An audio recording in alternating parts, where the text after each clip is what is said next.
올 겨울 독감이 정말 강하고 지독하구나, 그런 것을 느낍니다.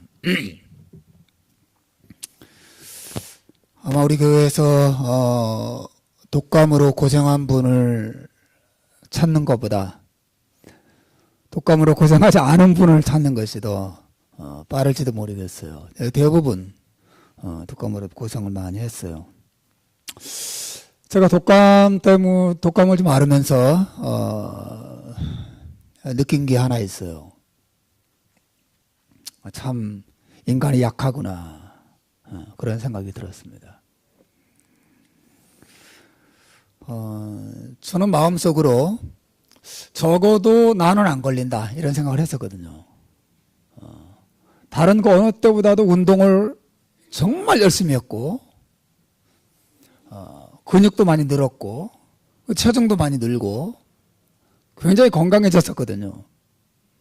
근데 더 약할 때도 안 걸렸는데, 더 강해졌는데 당연히 안 걸리겠지. 내가 그 독감 걸린 사람 이렇게 보면, 아이고, 운동도 좀 하지. 뭐 그런 생각을 한 적이 있었거든요. 근데 제가 덜커덕 걸렸어요. 그것도 열흘 이상, 아직까지 제가 독감의 잔재가 남아서 콜록콜록 하는데, 정말 인간이 이렇게 약하구나. 제 아무리 강한 척해도 눈에 보이지도 않는 작은 바이러스에 의해서 그냥 쓰러져 버리는 거죠.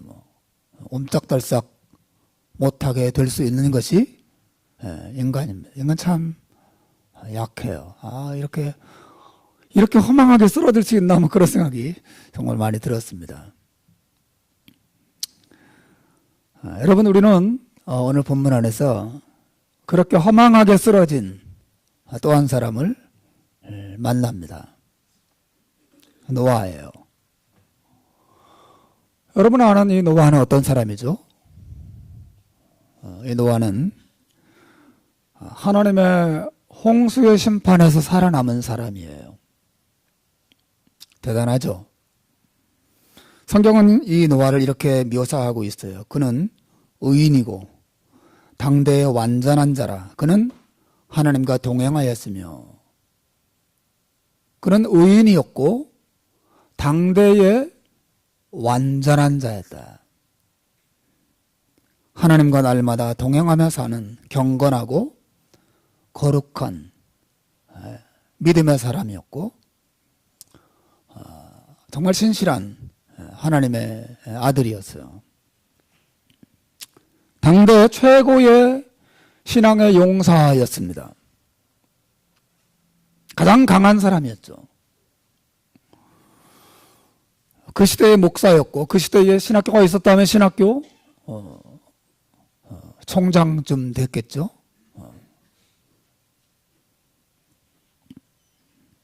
그 시대 윤리 도덕의 큰 스승이라, 그렇게 말할 수 있을 겁니다.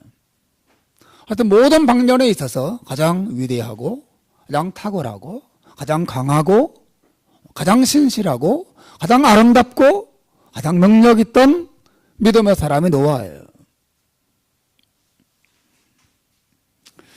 그런데 오늘 성경은 그러한 노아가 아주 허망하게 무너진 모습을 보여주고 있습니다. 온 가족을 이끌고 방주에서 나와서 이 노아와 그의 가족들이 새 출발을 한 후에, 우리가 읽은 것처럼 노아는 포도주를 마시고 취해서 장막 안에서 벌거벗은 채 쓰러져 골아떨어져 있어요. 제가 보통 설교 준비하고 해서 책을 여러 권 읽습니다. 근데 많은 분들이 이 장면을 보면서 노아를 많이 변명하는 모습을 봤어요. 노아가 이렇게 포도주를 마시고 취한 것은 사실은 이 이전에는 포도주가 없었기 때문이다. 그랬을 가능성이 높다. 그런데 노아가 포도 농사를 짓고 그 즙을 짜서 마시다 보니까 달짝지근한 거 너무 맛있고 계속 마시다 보니까 취한 것이다. 과거에는 술을 한 번도 마셔본 적도 없고 포도주가 존재하지 않았기 때문에 이것이 사람을 취해서 골아 떨어지게 만들이라고 생각을 못했다고 하는 거죠. 그래서 노아가 이렇게 이런 추한 모습을 보인 것에 지나지 않다. 그렇게 노아를 변명하는 글들을 제가 여러 군데서 여러 책에서 봤어요. 그런데 저도 뭐 그럴 것 같았어요. 근데 제가 생각건데 사실이 아닐 가능성은 없습니다. 왜냐하면 예수님께서 마태복음 24장 38절에서 이런 말씀하셨어요. 홍수전에 노아가 방주에 들어가던 날까지 사람들이 먹고 마시고 장가들고 시집가고 있었다라고 하는 표현이 나오는 걸 보십시오. 다시 말하면 노아의 시대에 마시는 일이 있어. 여기서 말하는 마시는 것은 그냥 물 마시는 것을 말하는 게 아닙니다. 먹고 마시고 라고 하는 것은 세상의 쾌락에 취해 있는 모습을 그대로 보여주는 것인데 여기 마시는 것이 있어요. 노아 시대에 이미 술이 존재했다고 하는 것을 강력하게 시사하죠. 노아는 그게 먼저 알았습니다.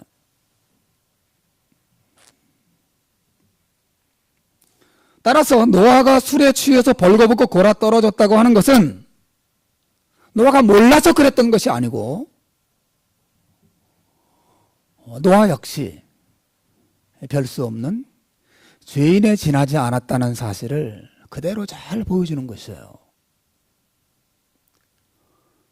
겉으로 볼 때는 신앙적으로 자이언트였어요. 위대한 믿음의 사람이었습니다. 아주 신실한 목사였어요. 탁월한 설교자였습니다. 그러나 그의 내면에도 죄의 본성이 있었고 홍수가 지나가고 새 시대가 열리고 세상에 자기 홀로 남아있다고 생각됐을 때 아무도 보는 이가 없을 때 모든 영적인 긴장이 풀렸을 때 그도 술을 마시고 무질서한 무방비 상태에 떨어지는 그런 모습을 보였다고 하는 것이죠. 어떤 주석학자가 이 장면을 이렇게 설명한 적이 있어요. 홍수도 무너뜨리지 못한 노아를 포도주가 무너뜨렸다. 홍수도 무너뜨리지 못한 노아를 포도주가 무너뜨렸다. 여러분, 사실 성경에 최초로 등장하는 술 이야기예요. 인류 역사에 최초로 등장하는 술 이야기입니다. 사실은 창세기 나오는. 술이 어떻게 사람을 방탕으로 몰고 가는가를 잘 보여주고 있어요. 여러분 가운데 술 자주 마시는 분은 안 계신지 모르겠어요. 혹시 아무도 없을 때 혼자 술 홀짝홀짝 마시는 분이 계실지도 모르겠습니다. 여러분 술을 조심하십시오. 술은 그 자체로 악한 것은 아니지만 술은 위험한 것이에요. 마치 칼과 같고 휘발유와 같아요. 칼이 악한 것도 아니고 휘발유가 악한 것은 아니지만 위험하지 않습니까? 잘 다루어야죠. 술도 똑같습니다. 술이 여러분의 입속에 들어가지 않도록 주의하셔야 되고 들어가더라도 그것이 여러분의 자제력을 잃지 않도록 정말 주의하셔야 돼요. 술은 여러분을 죄와 방탕으로 몰고 갈 위험이 상당히 높습니다. 술자리에 항상 죄가 있죠. 오늘 성경은 술을 조심하라고 분명히 경고하고 있어요. 사실 오늘 본문이 관심을 기울이는 큰 주제가 있다면 바로 그 점입니다. 오늘 본문은 노아와 그의 가족들로 새롭게 시작된 인류가 죄인들이었다는 사실을 선언하고 있어요. 이것도 굉장히 중요한 것입니다.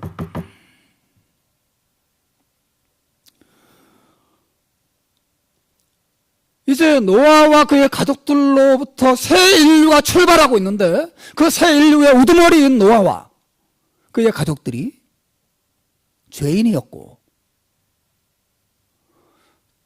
첫 출발부터 휘청거리고 넘어지고 있는 모습을 잘 보여주고 있다고 하는 것이죠. 노아의 홍수가 온 세상을 쓸어버렸지만 사실을 죄 자체를 쓸어버리지는 못했다는 사실을 오늘 성경은 강력하게 우리에게 말하고 있어요. 새 인류가 죄와 함께 출발하고 있습니다. 실패와 함께 출발하고 있는 것입니다. 그러므로 앞으로 펼쳐질 새 인류의 역사 역시 죄의 역사가 될 것을 오늘 성경은 이야기하고 있어요. 여러분, 성경이 이런 메시지를 심각하게 들으셔야 합니다. 무엇인가 우리에게 중요한 것을 말하고자 하는 것이에요.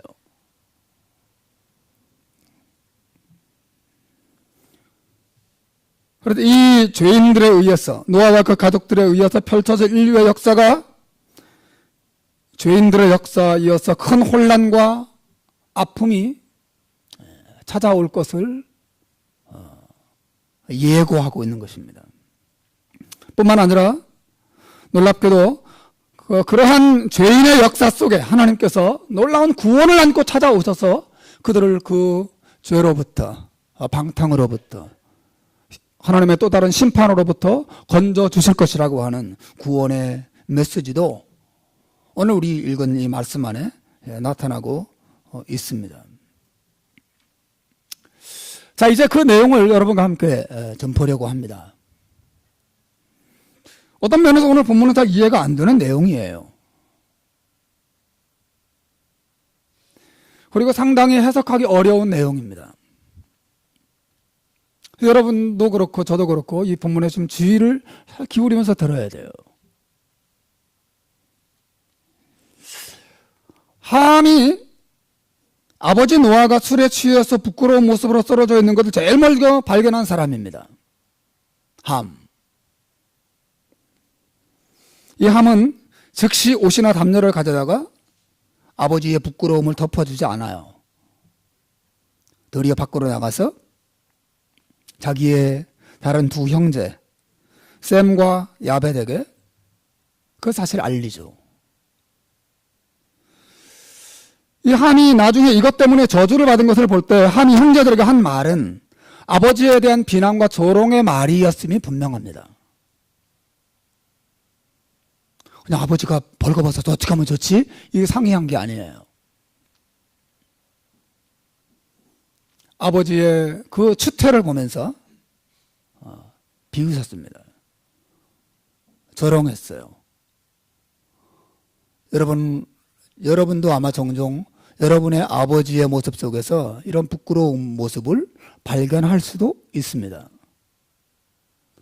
그러나 그것을 동네방네 떠들고 다니고 비난하고 조롱하는 것은 하나님의 뜻이 아니에요.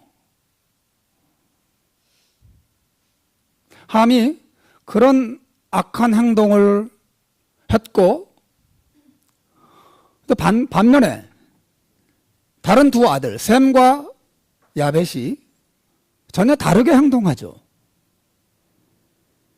옷을 가져다가 둘이서 어깨에 걸치고 두 사람이 옷을 어깨에 걸쳤다고 하는 것은 옷이 상당히 컸다는 것을 알 수 있겠죠? 조그만 옷이 아닙니다. 큰 옷이었던 것 같아요. 가죽으로 만든 그 몸을 완전히 덮을 만한 큰 옷이었던 것 같습니다. 두 사람에서 어깨에 그 옷을 걸치고 그도 뒷걸음질 쳐서 살짝 들어간 다음에 아버지에게 이르러서 옷을 내려놓고 아버지의 그 부끄러운 모습을 다 덮어줬다.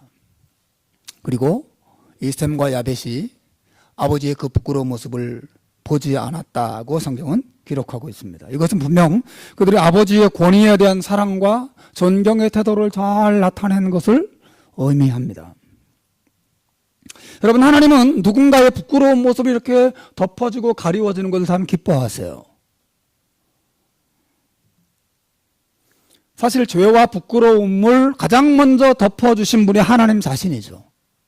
여러분 기억하십니까? 아담과 하와가 범죄하고 벌거벗은 것을 드러내고 그저 부끄러워서 숨어 있을 때 그들을 찾아가시고 그들을 긍휼히 여기시고 그 부끄러움을 덮어지기 위해서 옷을 만들어서 입혀주셨던 분이 누구예요? 바로 하나님 자신입니다. 하나님은 우리의 죄와 허물을 드러내어서 동네마다 떠들고 다니고 비난하고 조롱하는 것, 비웃는 것 아주 싫어하십니다. 뒷담화하는 것 하나님은 매우 슬퍼하시고 분노하십니다. 반대로 은혜라고 하는 것, 덮어주는 것을 기뻐하세요. 하나님은 은혜의 하나님이십니다. 하나님 은혜를 기뻐하세요. 어떤 사람의 죄와 허물이 드러날 때 여러분 이 원리를 꼭 기억하셔야 됩니다. 그래서 자기의 남편이나 자기 아내의 허물이든지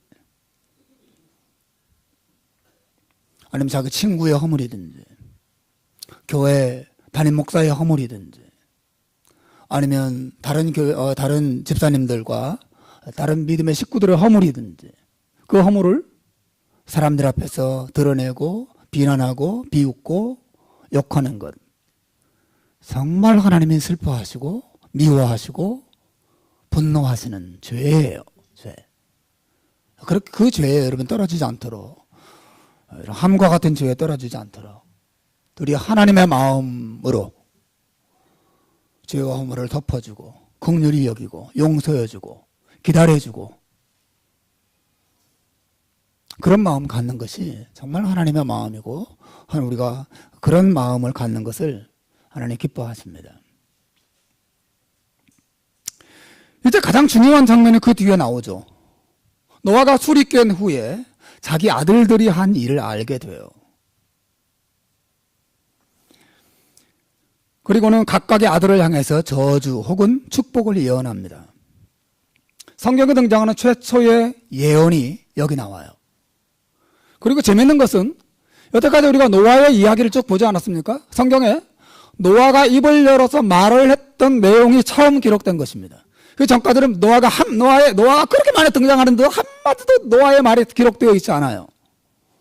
노아가 한 유일한 말이 여기 기록되어 있습니다. 그 첫 기록된 말이 자기 아들들에 대한 예언의 메시지예요. 굉장히 중요하다는 것을 알 수 있겠죠.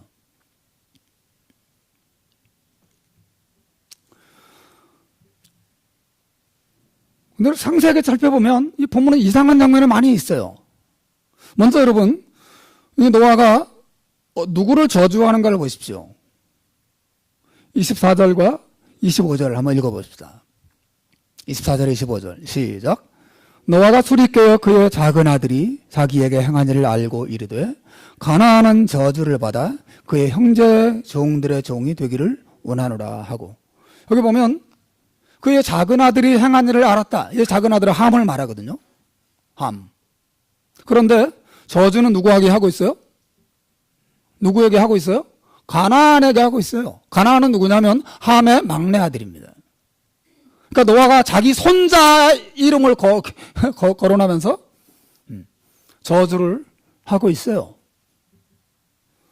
그 아래 셈과 야벳은 똑같이 이름이 등장해요. 그런데 함 이름은 쏙 빠졌어요. 그리고 함 대신 가나안의 이름이 나옵니다. 뭔가 이상한 일이 일어나고 있는 것이에요. 사실 여러분 18절을 보시면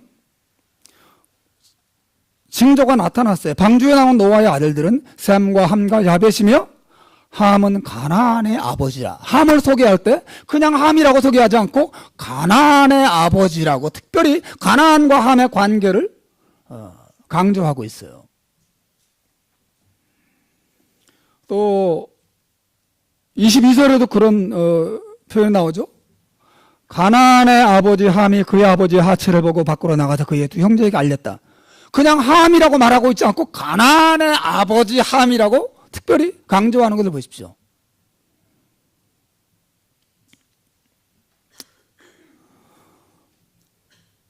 가나안이 저주를 받아서 그의 형제의 종들의 종이 되기를 원하노라.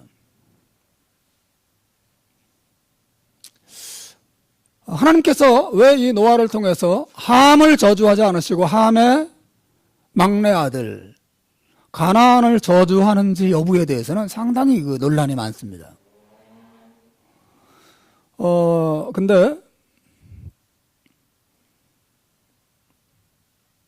뭐 여러 가지 해석이 있는데 뭐 예를 들어서 이 함이 아버지의 하체를 볼 때 가나안에 거저 같이 있었기 때문이다. 뭐 이렇게 말하는 분들도 계시고 뭐 여러 가지 해석이 있지만 사실은 다 그냥 상상할 뿐이고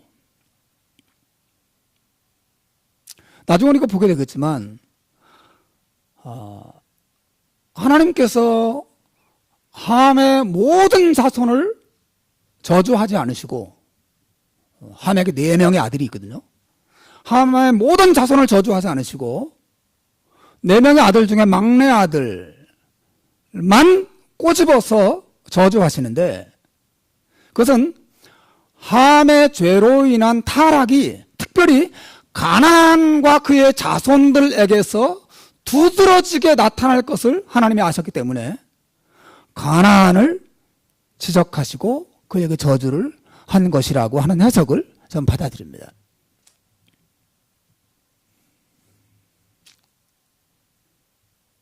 이제 제가 조금 뒤에 좀 더 상세한 설명을 여러분에게 드리겠습니다. 그리고 나서 이제는 가나안을 그렇게 저주하고 나서 셈과 야벳에 대한 축복을 또 예언하고 있어요. 26절, 27절이죠. 또 이르되 셈의 하나님 여호와를 찬송하리로다. 가나안은 셈의 종이 되고 하나님이 야벳을 창대하게 하사 셈의 장막에 거하게 하시고 가나안은 그의 종이 되게 하시기를 원하노라 하였더라 하는 내용입니다. 이로써 셈과 함과 야벳, 정확히 말하면 함의 자손 가나안과 그리고 셈, 야벳에 대한 축복과 저주가 나란히 이제 나오고 있어요. 이 본문을 어떻게 이해할 것인가? 우선 여러분 본문을 이해할 때 이 내용을 감정적으로 이해하는 분들이 있어요. 다시 말하면 노아가 자기 아들들에게 감정적으로 분풀이를 하고 있다고 생각하는 거죠. 감히 아버지 하체를 들여다보고 그걸 밖에 나가서 떠벌려? 이놈의 자식 일로 와. 넌 저주나 받아라. 아버지가 아들이 자기에게 한 일을 알고 화가 나서 저주를 퍼부는 것으로. 그리고 야벳과 셈이 자기를 존경하는 태도를 보였기 때문에 기분이 좋아서 또 축복한 것으로 본문을 이해하는 분들이 계세요. 그러나 그렇게 본문을 이해하면 상당히 꼬이게 됩니다. 여러분 자식이 아무리 잘못했기로서니 아버지가 화가 나서 저주를 퍼붓는 것이 옳습니까? 옳아요? 우리 아버지들 생각해 보세요. 아무리 자식이 아버지의 마음에 상처를 주고 아버지를 부끄럽게 하고 아버지를 화나게 했기로서니 불러다가 하나님의 저주가 너에게 있을지어다 이렇게 퍼부을 수 있습니까? 저는 그럴 수 없어요. 또 그런 아버지가 있을 수 있다 하더라도 그렇게 하는 것이 신자로서의 아버지의 모습이라고 말할 수 있겠어요? 아무리 자식의 죄가 심각하기로서니 아버지는 그 자식을 위해서 기도하고 또 그 자식의 잘 되기를 위해서 하나님 앞에 엎드리는 것이 그 아버지의 자세지. 이리 와 가나안 함 니네 집안은 이제 풍비망상 날 거다. 저주가 있을지어다. 이렇게 퍼붓는 것이 믿음을 가진 아버지의 모습이라고 말할 수 있을까? 여러분 본문을 그렇게 이해하면 노아가 아주 나쁜 사람이 되는 거고 이 본문을 여러분 전혀 잘못 해석하는 것입니다. 본문은 그런 뜻이 아니에요. 또 어떤 분들은 이 본문을 인종적으로 이해하려고 해요. 일반적인 해석인데 즉 함은 흑인들을 의미하고 야벳은 백인종을 의미하고 셈은 황인종으로 이해하는 거죠. 하나님께서 인류 역사 속에서 흑인을 저주하시고 그리고 백인과 황인을 축복하신 내용이 바로 여기 있다. 이렇게 본문을 인종적으로 해석하는 것입니다. 그래서 흑인들은 저주 아래서 노예로 사는 것이 여기 창세기에다 정해졌고, 황인종인 셈과 그리고 백인족인 야벳 족속이 경제적으로 잘 살고 흑인들을 지배하는 것이 하나님의 뜻이라고 주장하는 것입니다. 유감스럽게도 오늘 본문은 과거 유럽의 여러 나라들이 아프리카 흑인 노예 제도를 정당하다고 주장하기 위해서 사용했던 본문이에요. 봐라, 하나님께서 함의 죄 때문에 함의 자손들을 저주하셨다. 아프리카 인종들이, 그 흑인들이 함의 자손이기 때문에 이렇게 가난하게 살고 노예로 사는 것이다. 어쩔 수 없는 거. 하나님이 운명적으로 그 민족은 그렇게 정했다라고 하는 것이죠. 우리 백인들 그리고 황인종들까지라도 하나님께서 축복하셨다는 거죠. 이거 본문을 혈통적으로, 인종적으로 나누어서 해석하는 것입니다. 하지만 여러분, 인류를 피부색 중심으로 나누는 것은 성경의 방식이 아니에요. 사실 오늘 본문에서 셈과 함과 야벳이 서로 피부색이 달랐다라고 하는 어떤 근거도 찾을 수 없습니다.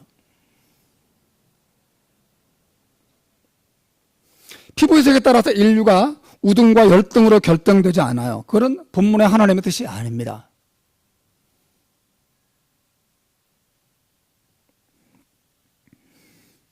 게다가 함의 자손이 저주를 받았다고 말하는데, 이 저주를 그냥 물질적인 저주라고 생각하면 곤란한 일이 많이 발생해요. 사실은 함의 자손, 특히 가나안의 자손들은 오히려 물질적으로 크게 복을 받은 자들이었어요. 당시에 가나안 땅, 그 비옥한 땅을 차지하고 있었던 사람들이 누구냐면 바로 이 가나안 족속들이었어요.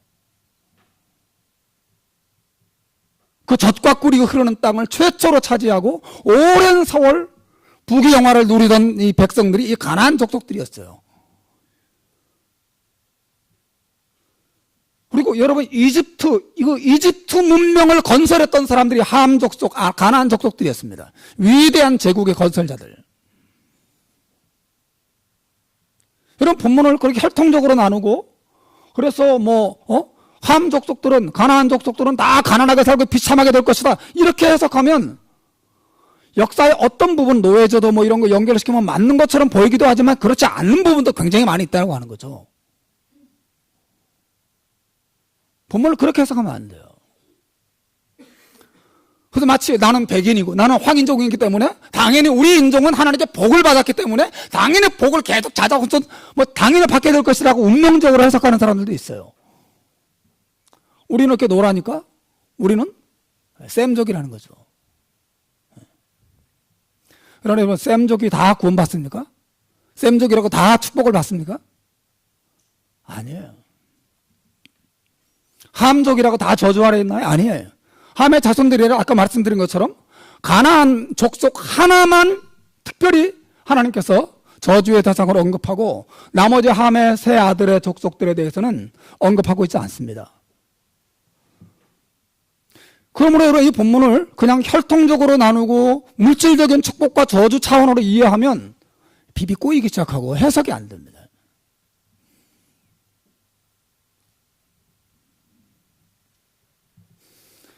더군다나 제가 생각할 때 오늘날 셈과 함과 야벳 족속을 구별하는 것이 가능한가요? 예? 지금은 혈통이 다 뒤섞였어요. 예를 들어서 오바마 대통령, 전 대통령 아버지가 케냐 출신의 흑인이에요. 어머니는 유럽 백인계입니다. 그 사이에서 아들이 태어났어요. 그 사람은 그러면 어느 족속이라고 말할 수 있겠어요? 예? 셈이에요? 아니면 함이에요? 어디라고 말할 수 있겠습니까? 이제 아무 의미 없는 시대가 된 거죠. 그 본문을 그렇게 혈통적으로 나누어서 셈, 함, 이렇게, 이거 의미 없는 것입니다. 본문은 그런 뜻이 아닙니다. 여러분, 제가 이런 그 해석의 잘못된 부분들을 몇 가지 말씀드린 것은 이 본문에 대한 많은 오해가 있다고 생각되기 때문에 그렇습니다. 그래서 이 본문이 정말 말하고자 하는 말을 사람으로 하여금 혼란스럽게 만들었어요. 본문은 그런 의미가 아니에요. 재미없죠?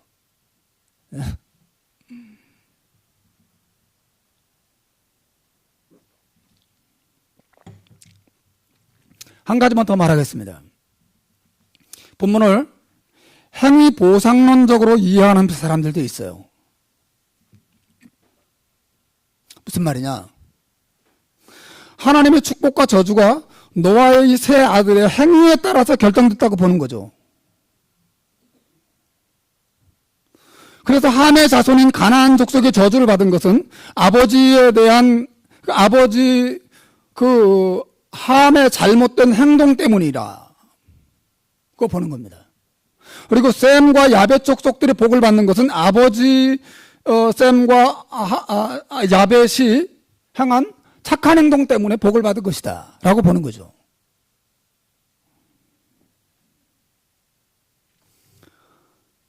여러분 생각해 보세요. 함이 악하면 얼마나 더 악했고 셈과 야벳이 착하면 얼마나 더 착했을 거예요.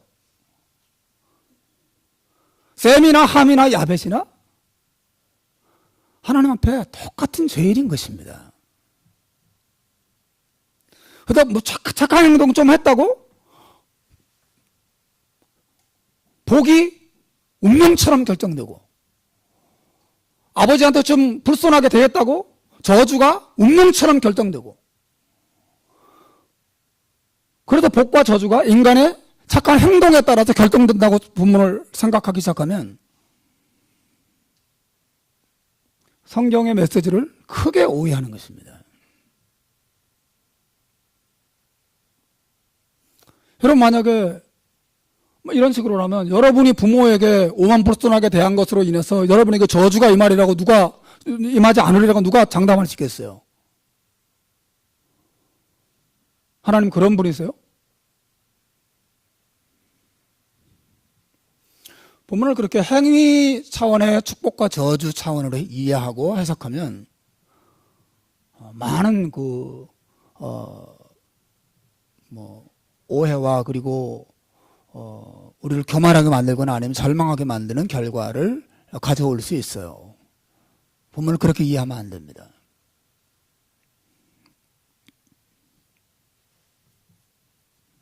그리고 사실은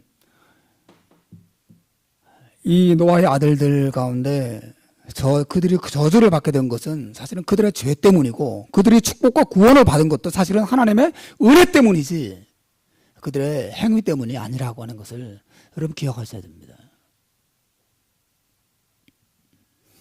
그러면 이제 중요한 포인트가 도달했어요.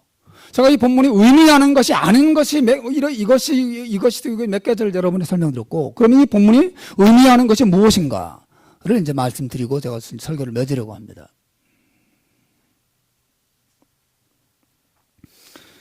이 본문을 이해하는 열쇠는 그것이 인류 역사에 대한 하나님의 구원 계획을 나타내는 것이라는 말이에요.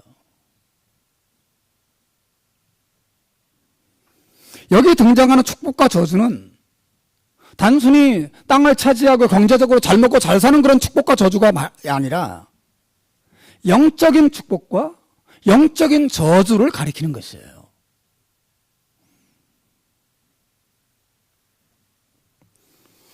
우선 함의 막내 아들 가나안 족속이 받을 저주를 여러분 생각해 보십시오. 25절에 이렇게 말해요. 여러분도 읽어보시면 좋겠어요. 25절 한 번 더 읽어봅시다. 소리를 내서 시작. 이에 이르되 가나안은 저주를 받아 그의 형제의 종들의 종이 되기를 원하노라. 여기 종들의 종이 된다는 말은 종들 아래 또 종이 된다 그런 뜻이 아니라 이것은 The King of the Kings와 같은 히브리어의 그 문법에 있어서 최상급을 나타내는 표현이에요. 그러니까 가장 밑바닥, 가장 비참한 상태에 떨어지는 삶을 살게 될 것이다 라고 하는 뜻이에요.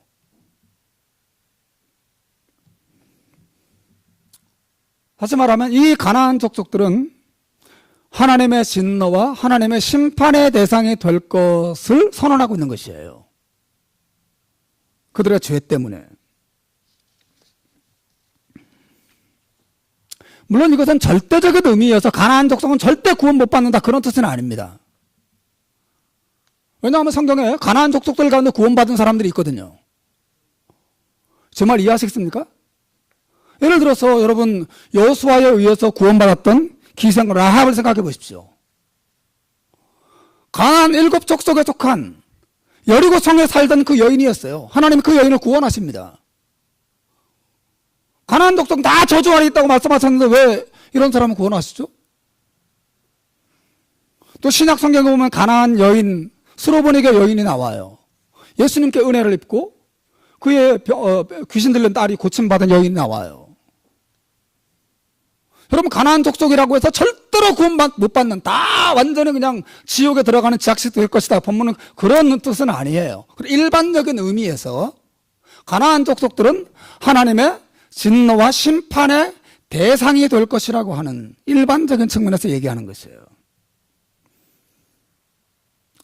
다시 말하면 여러분 잘 들으십시오. 하나님께서 이 가나안 족속을 전 인류 가운데서 하나님의 심판으로 멸망할 자들에 대한 모델로 삼으시겠다라고 하는 뜻입니다. 즉 전 인류 가운데 가나안 족속들처럼 하나님으로부터 멀어지고 온갖 우상 숭배와 악한 죄로 멸망할 자들이 있을 것이라는 말이죠. 실제로 함의 자손들 가운데 가나안 족속은 특히 온갖 우상 숭배와 음란한 죄를 범하고 훗날 이스라엘 백성들을 통해서 하나님의 심판을 받아서 멸망합니다. 그러나 이 가나안 족속은 그들만 그렇게 멸망당할 것을 말하고자 하는 게 아니라 장차 인류 가운데 이 가나안 족속들과 같은 길을 걸어갈, 그래서 멸망당하게 될 사람들이 있을 것을 성경은 말하고 있는 것이에요. 이 시대에도 말하자면 영적인 가나안 백성들이 있습니다. 멸망의 길을 걷는 자들. 먼 훗날에도 이 가나안 족속들이 걸어가 그 길을 걸을 자들이 있을 것이란 말이죠. 하나님의 심판의 대상이 될 자들이 있다는 거죠.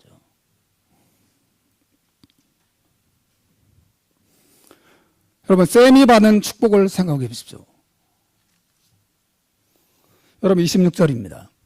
한 번 더 봅시다. 26절 시작. 셈에 또 이르되 셈의 하나님 여호와를 찬송하리로다. 가나안은 셈의 종이 될 것이다. 여기 축복의 정말 가만히 보시면 셈을 축복하는 게 아니라 누구를 축복하고 있어요? 셈의 하나님을 축복하고 있어요. 이게 무슨 말이죠? 이것은 하나님께서 셈의 하나님이 되실 것을 말하는 것이고, 셈이 받은 축복은 하나님이 그들의 하나님이 되시는 축복을 받게 되는 것을 말합니다. 여기 셈의 하나님 여호와라. 셈의 하나님 여호와. 그러니까 셈 족속과 여호와 하나님이 이런 긴밀한 관계를 맺게 될 것을 말하고 있어요. 그러므로 여러분 이 말은 하나님께서 셈족 중에서 한 나라와 한 민족을 자기 나라, 자기 백성으로 선택하시겠다고 하는 계획을 선언하시는 것입니다.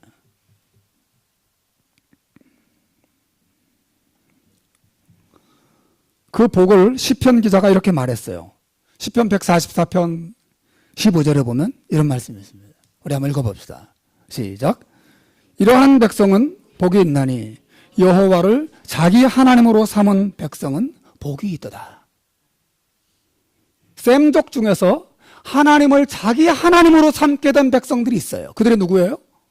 바로 이스라엘인 것입니다.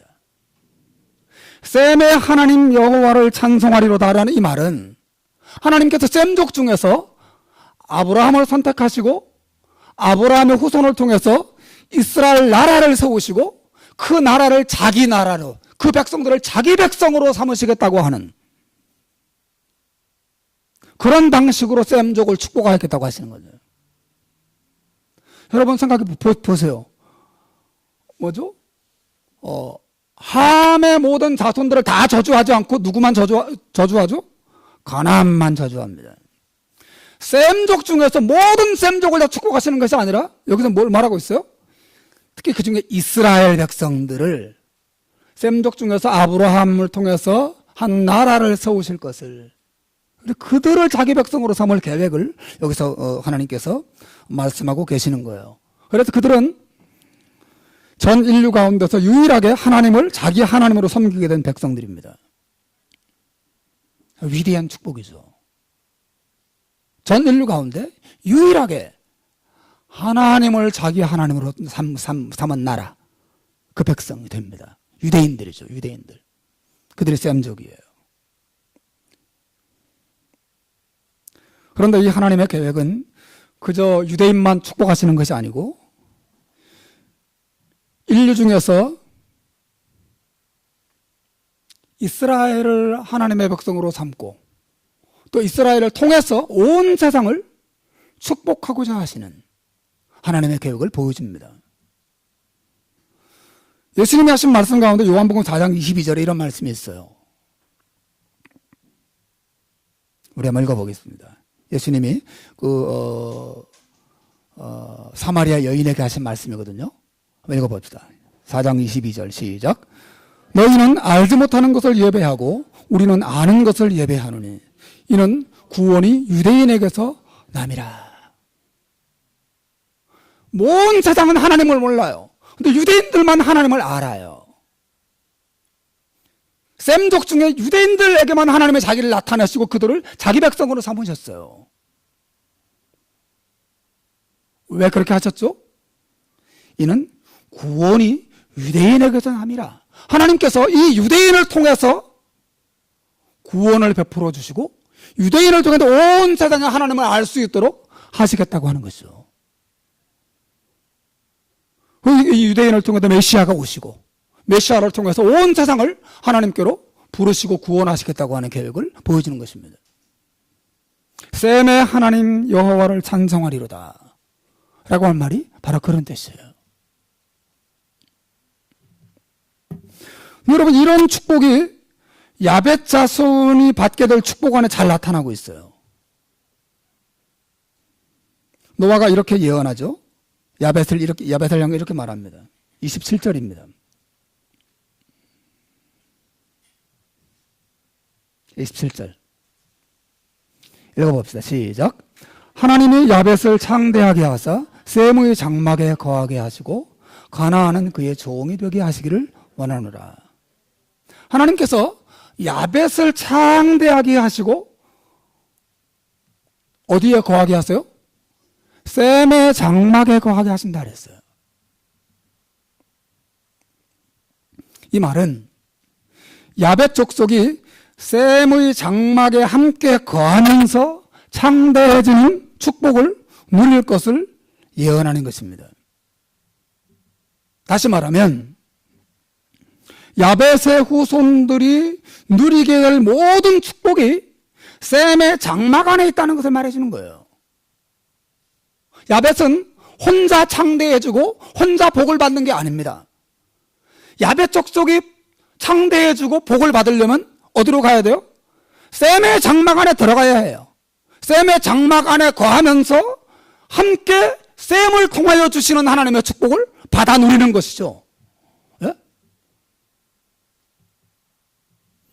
여러분, 이게 감이 오시죠? 이 말은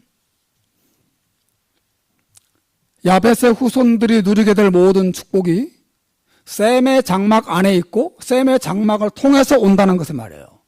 그 셈의 장막 안에 누가 계시죠? 바로 하나님이 계십니다. 하나님이 셈의 장막 안에 들어오셔서 자기를 나타내셨어요. 그들을 자기 백성으로 삼으셨습니다. 셈의 장막을 통해서 하나님의 살아계심을 보이셨어요.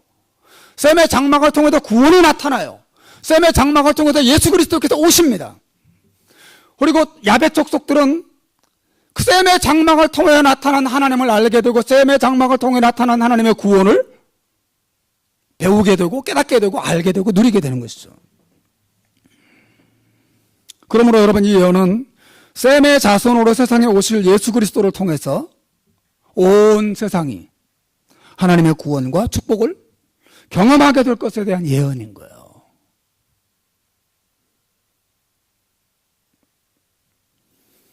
오늘 설교의 결론입니다. 오래 기다렸어요. 중요한 것은 우리의 혈통이 셈이냐 함이냐 야벳이냐가 아니에요.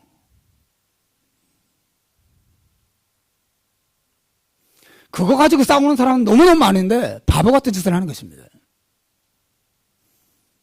앞으로 국제결혼 많이 일어날 텐데 어떻게 하려고 그래요? 어떻게 하려고 그랬어요? 셈 동만 골라서 결혼하실 거예요?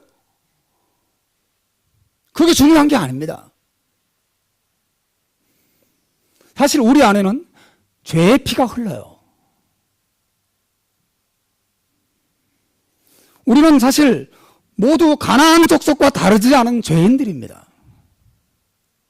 가나안 족속들이 저주를 받아서 망한 것은 우리보다 더 악하기 때문에 저주를 받아서 망한 게 아니에요. 하나님께서 가나안 족속들을 망하게 하신 것은 우리도 똑같이 가나안 족속들처럼 하나님께로 돌아가지 않으면 망한다는 사실을 보여주는 그냥 시범 케이스로 가나안 족속들을 망하게 하신 거예요. 우리도 똑같은 가나안 족속들이라는 것이죠.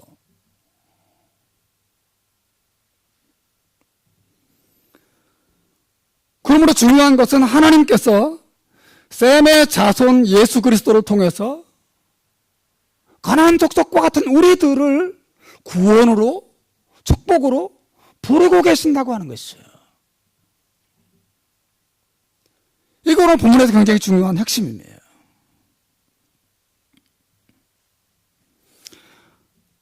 하나님이 야벳을 창대하게 하사 셈의 장막에 거하게 하시고 셈의 장막을 통해서 야벳을 복되게 하시고 야벳을 번성하게 하시고 하나님의 축복을 누리게 하실 것이다. 이것도 하나님의 계획입니다. 자, 여기 가나안 족속이 있고 셈 족속이 있고 야벳 족속이 있어요. 가나안 족속은 하나님의 심판으로 망하는 자들을 보여주는 모델이고 셈족은 특히 유대인들 하나님의 선택받아서 메시아를 세상에 보내주는 대로 쓰임받게 될 하나님의 백성을 말하는 것이고 야벳 족속은요 이 메시아를 통하여 나타난 구원을 셈족을 통하여 하나님이 우리에게 주시는 이 구원을 믿음으로 받아들여서 축복을 누리게 되는 하나님의 구원받은 백성들을 모델로 잘 보여주는 것이에요. 그러므로 저나 여러분이나 이 세상 모든 사람들은 우리의 운명이, 우리의 축복이 셈의 장막, 무엇보다도 셈족을 통해 태어나신 예수 그리스도 안에 있다는 사실을 바라보고 믿음으로 붙잡는 것이 우리가 축복받을 수 있는 유일한 길이라고 하는 거죠.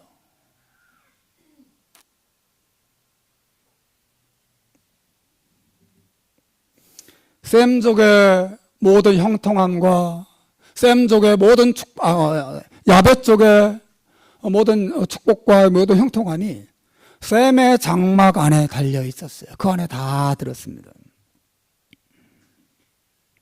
하나님께서 셈의 후손으로 자기 아들을 보내십니다. 그분의 피 흘림 안에 우리가 받아 누릴 모든 죄사함과 하나님의 사랑과 하나님의 축복이 다 들어있는 것이에요.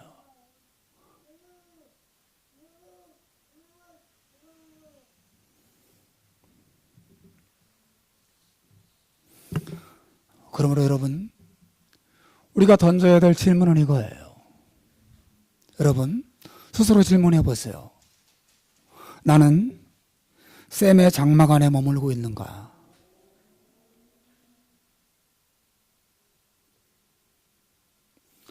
나는 샘의 장막 안에 있는가? 내 인생은 샘의 장막과 함께하고 있는가? 나는 예수 그리스도 안에 들어가 있는가? 나는 예수 그리스도와 정말 축복의 관계를 맺고 있는가?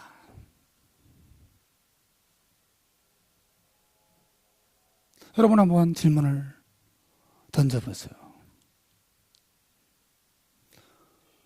여러분의 모든 축복들을 셈의 후손으로 오신 예수 그리스도로부터 계속해서 공급받고 있는가 하는 것입니다. 하나님의 계획은 우리가 셈의 장막 안에서 모든 것들을 공급받는 거예요. 우리의 운명은 우리 자신에게 달려있지 않습니다. 우리의 운명은 셈의 후손으로 오신 예수 그리스도에게 달려있어요. 우리가 그분 안에 있을 때, 그분과 함께 있을 때, 그분으로부터 죄사함과 그분으로부터 은혜와 그분으로부터 사랑을 공급받을 때 우리의 인생이 진정으로 장대해지는 것이죠. 난 노란색이니까, 난 쌤족이니까 복 받을 거야. No. 난 내 안에 유대인의 피가 흐르니까 당연히 복 받을 거야. No. 중요한 것은 하나님께서 이 쌤족을 통해서 보내실 쌤의 장막의 중심이 되시는 예수 그리스도와 내가 믿음과 사랑으로 연합되어 있는가 하는 것입니다. 너무나 많은 신자들이 예수님과의 관계가 엉망이에요. 그저 머릿속으로 교리적으로만 예수님을 이해하고 있을 따름이에요. 매일매일의 삶 속에서 예수님을 만나고 그의 은혜와 사랑을 확신하면서 감격해야 하고 그분으로부터 하늘의 지혜를 얻으면서 그분과 교제하는 즐거움을 누리면서 사는 신자들이 너무 적어요. 마치 자신의 인생의 창대함이 셈의 장막이 아니라 이 세상의 부귀영화에 달린 것처럼 생각하고 사는 사람들이 너무 많은 것이죠. 하나님께서 창세기를 통해서 일찍이 당신께서 온 인류에 어떤 일을 이루실 것을 노아를 통해서 예언하고 계시는 것이죠. 인류 가운데 가나안 족속처럼 불신앙과 온갖 우상 숭배로 망하게 될 자들이 있고 또 셈족을 통해서 오시는 그 메시아를 통해서 창대해지고 하나님의 은혜를 발견하고 그 속에서 복을 누리게 될 백성들도 있다고 말하고 있어요. 여러분, 저는 이 본문 안에서 마치 예수님의 갈보리산 위에서 십자가 못 박히신 장면이 생각나요. 예수님은 중앙에 계시고 좌우에 누가 있었죠? 두 명의 강도가 있어요.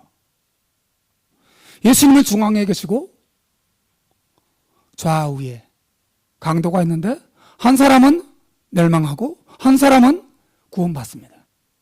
여기 멸망당한 누가 있죠? 가나안 족속이 있어요. 멸망당한 강도와 같은 사람이죠. 여기 셈족이 계십니다. 예수 그리스도께서 중앙에 계세요. 여기 야베 쪽이 있어요. 이 셈족의 장막에 함께 거하면서 이 셈족을 통하여 하나님이 주시는 놀라운 사랑과 은혜를 공급받고 구원받게 된 죄인이 있습니다. 예수님의 중심에 계시는 것이에요. 이 두 사람 똑같은 강도이지만 이 두 사람의 운명이 전적으로 이분과의 관계에 달려있는 것이에요. 여기 가나안 족속이 있고 여기 셈족이 있고 여기 야벳 족속이 있어요. 사랑하는 여러분, 여러분이 예수 그리스도와 어떤 관계를 맺고 있는가가 여러분의 영원한 운명을 좌우하는 것이에요. 여러분, 예수님의 여러분을 향한 사랑과 여러분을 향한 피 흘림과 예수님의 십자가에 나타난 하나님의 영원한 은혜를 믿으시기를 주님의 이름으로 축원합니다. 믿으시면 그 믿음이 여러분을 창대하게 할 것입니다. 예수 그리스도 안에 있는 하나님의 은혜와 사랑을 믿는 믿음이 여러분의 인생을 복되게 할 것입니다. 그러나 그분을 놓는 순간 여러분의 생각대로 여러분의 욕망대로 살아가는 순간 여러분은 가나안 족속의 운명을 맞이하게 될 것입니다.